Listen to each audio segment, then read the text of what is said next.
Suzuka and the legendary Grand Prix circuit is playing host to the Abu Dhabi Autonomous Racing League, who will demonstrate their latest technology here in Japan.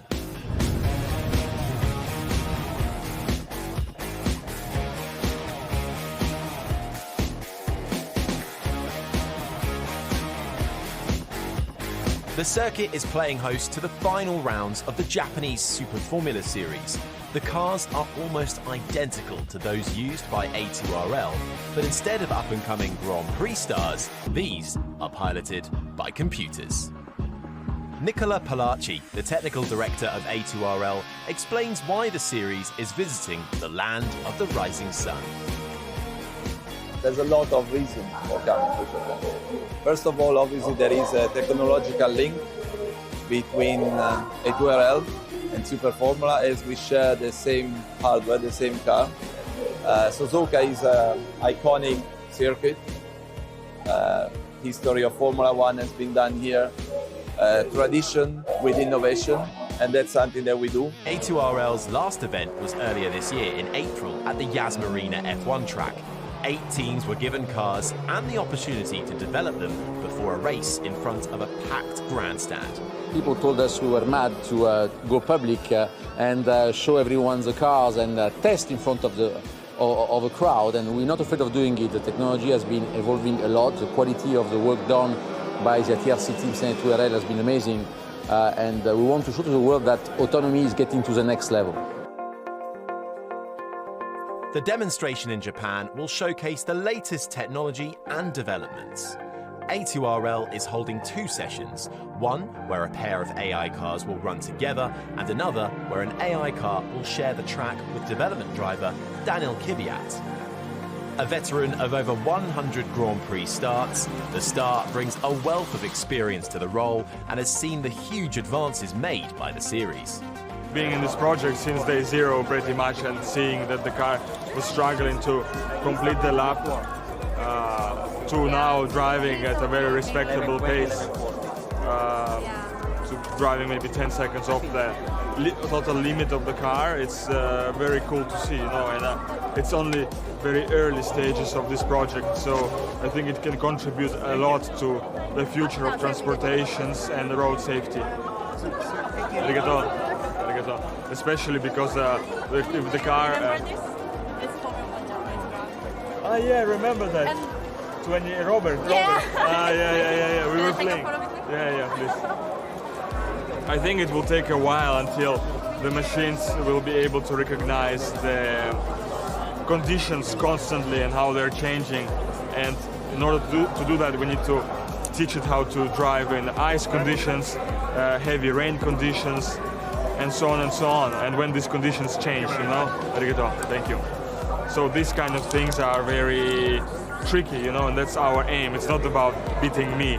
It's not gonna bring a lot of improvements to humanity, right? I mean, show is show. Road safety is road safety. The end goal here is this, in my opinion. You can control the car in very harsh condition, in very challenging condition, and then you teach the car how to recognize such condition.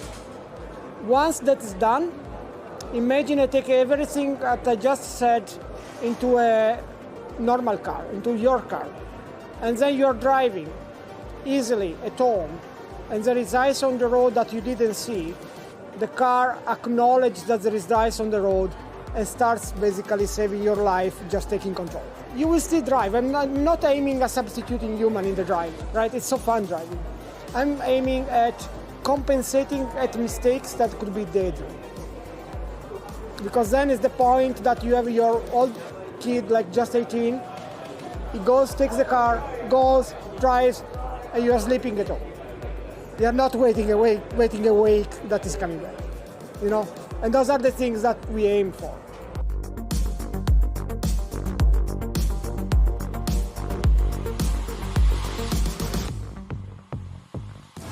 The GPS system is used to self-localize the car. It's a dual antenna GPS, one antenna on the nose, the second above the virtual reality camera pod near the roll hoop. This allows the car to know where it is on the track to a very high precision, within tens of centimeters. Radar sensors send electromagnetic waves into the air. These bounce back from obstacles, and by counting the time the waves take to go to obstacles and come back, the car estimates the distance to obstacles around it.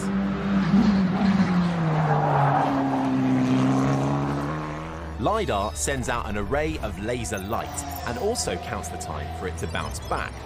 That allows your car to make a dynamic 3D picture of obstacles, both moving and fixed at a very high frequency.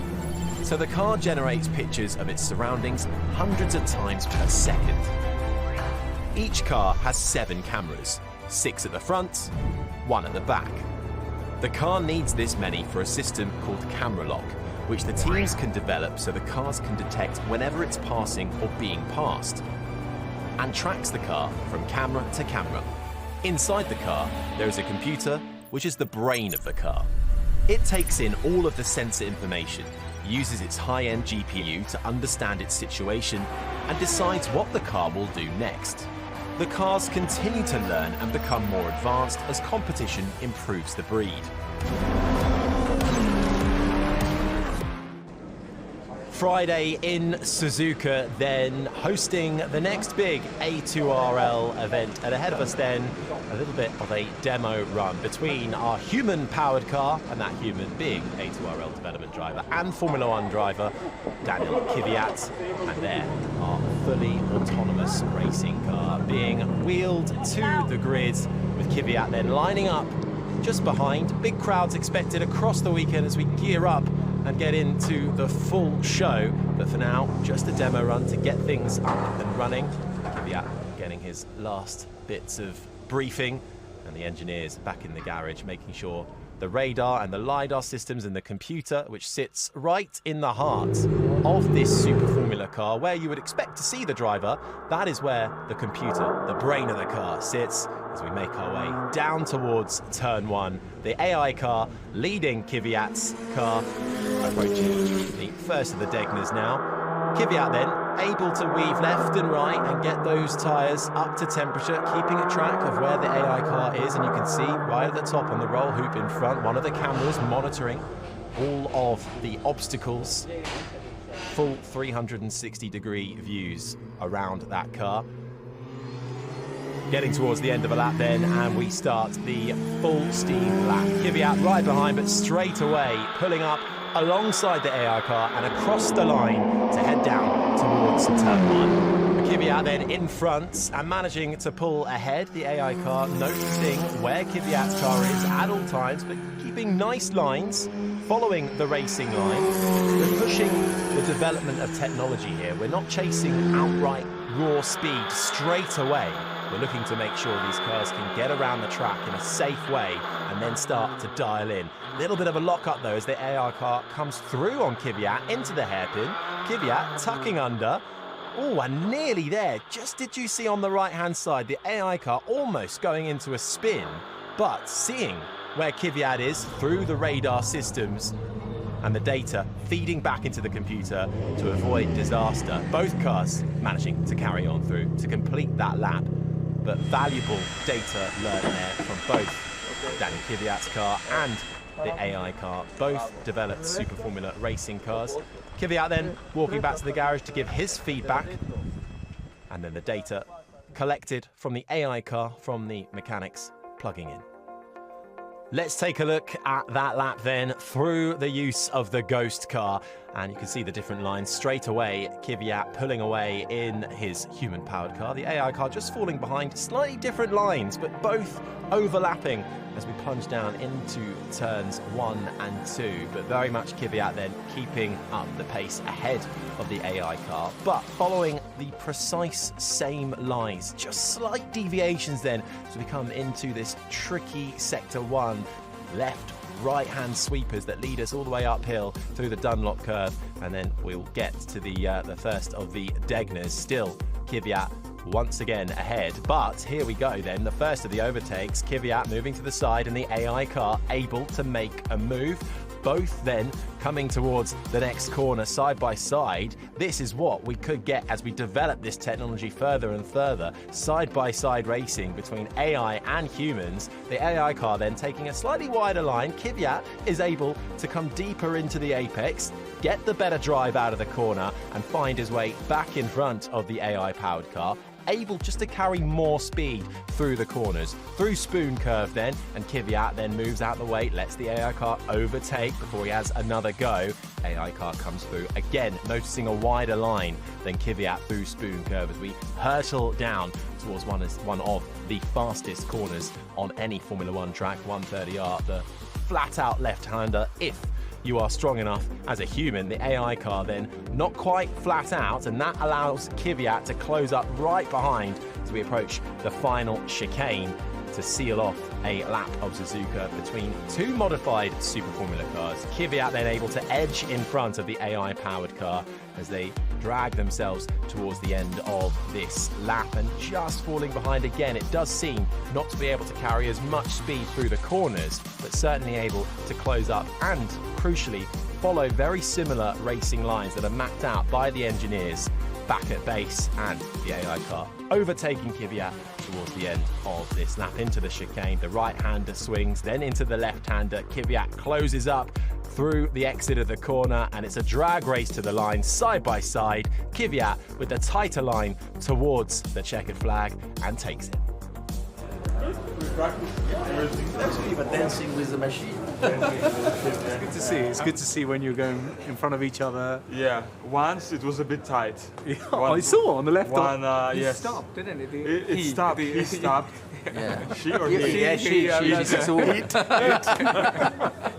It stopped, and because it started to spin into me, and then it realized that it stopped, and then I had to wait for him for it, and then that was it. But actually, we need to do a video on that, how it feels to be a human pilot against a machine, because this is the question that comes back to me every time, right? And I truly believe this is where we will do a lot of things, because machine against machine, it's cool, it has its limits, until we don't get to the higher speed.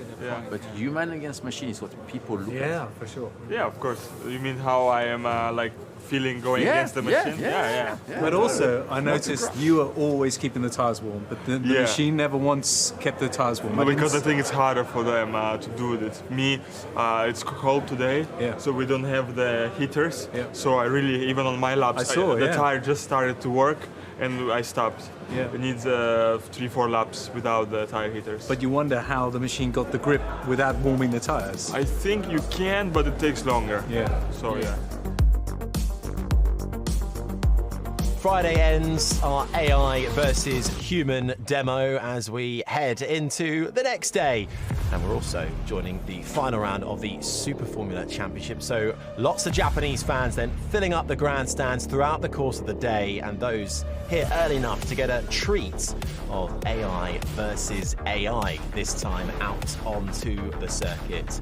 Both cars then being wheeled out onto the start-finish straight, and you can see there the tyre warmers very firmly, the tyre blankets very firmly on all four wheels, and that's the next stage of the development for these Super Formula A2RL cars. At the moment, they can't weave, they don't take the curves. If they did, they would spin around because they just struggle to get their tyres up to temperature. But that's the next stage in the development process of this fascinating A2RL championship. And here we go then, both AI cars out on track.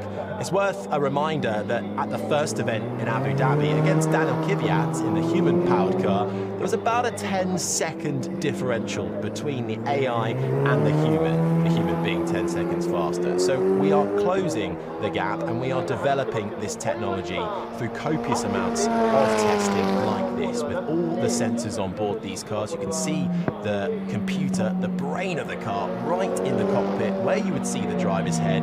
That is what controls the car. All of the cameras, the sensors, the radar and the LiDAR feeding back to those in the back of the garage, watching on, making sure that these cars can run a full lap of this Suzuka circuit and, crucially, race together on the circuit as well in a safe manner. Back around then and around the course to finish off the lap from the garage there. Both cars back round onto the start-finish straight. And a successful mission then for our two AI cars taking to this iconic Suzuka circuit. Okay, we're ready to push the car out now. Here we go then for the big day. We've had our practice of human versus AI, but now the temperatures have dropped and we're also on the same day as the Super Formula finale. So the fans who have managed to get into the Suzuka circuit early are being treated by another fascinating experiment. This time though, it's the real thing after their practice. It's Danny Kvyat, the former Formula 1 driver, in the human-powered car against the fully autonomous A2RL car. Tyre blankets then off of all four wheels as we get ready and underway. That will be once again something to watch out for. The cold temperatures hindering the AI car more so than it will do Danny Kvyat's car, who is able to weave and get those tyres up to temperature, but off and away from the start-finish straight. And once again, smooth, calm lines and able to follow that racing line. The data plugged in to the computer from the engineers in the garage into the heart of that Super Formula car, making its way around nice and smoothly. Lovely lines up through the Dunlop curve and towards the first of the Degners, and Kvyat following suit a little further back. And there you get such a good view of the intricacies of that car. You can take that cover off and you get the full view of what's inside the GPU, the computer system that operates that entire car. And there, well, it's more of a typical scene than what we're used to. We can see Kvyat in his helmet, where he's looking, following the racing lines, and just able to carry more power and have more confidence through the corners as well. And that's what's able to bring the speed up for the human car. And for the AI car there, is that an example of what cold tyres can do for the AI car? Into the wall and the rear end completely off. Will we get another look at it there? Just the end of the incident. And you can see the rear wing off, the tyres in the wall as well.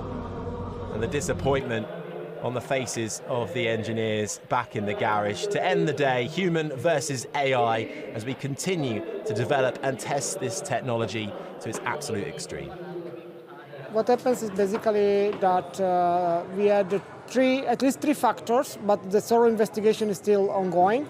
So the first factor is that the tires went out warm, but we waited a lot on the grid and they cooled down. The temperature is very cold today in Suzuka. And the second thing is basically that when the car came out with the proper pressure, when we recovered it, one of the tires, one of the rear tires had less pressure than expected, so this is probably a valve that is not working correctly. The third thing is that there is many races here, so the track has different grips, basically depending on where the previous race's car passed. Where you have more rubber, you have more grip. Where you have less rubber, you have less grip. So you had that the same car had different grips in different sides of the car. Basically, as humans, machine learning and AI go by trial and error. Today was an error. We did a trial and we got a big error. And then next time we will account for this error, so we will look at the data, we will train the neural networks to react different on this data. This was, for our networks, an unseen category. So it's like, again, a baby that doesn't know that the fire is hot, puts the finger on the fire. Second time, you don't put the finger on the fire, because that's not a good idea. So same thing, basically. Well, it's life of motorsport, and you won't make an omelette without breaking eggs. It has been a very successful weekend and preparation. In the last few weeks, we have tested the car several times. Human versus machine, machine versus machine, always successfully. Today the conditions have not been great for us, and we end up having this crash at the beginning of the demonstration. But honestly speaking, it's the life of R&D also. We need to test and test to improve these systems, and going forward it will be better. Well, that concludes A2RL's visit to Suzuka. Next time we see these cars in action, we'll be in Abu Dhabi with 12 teams taking part at the next event on the 26th of April.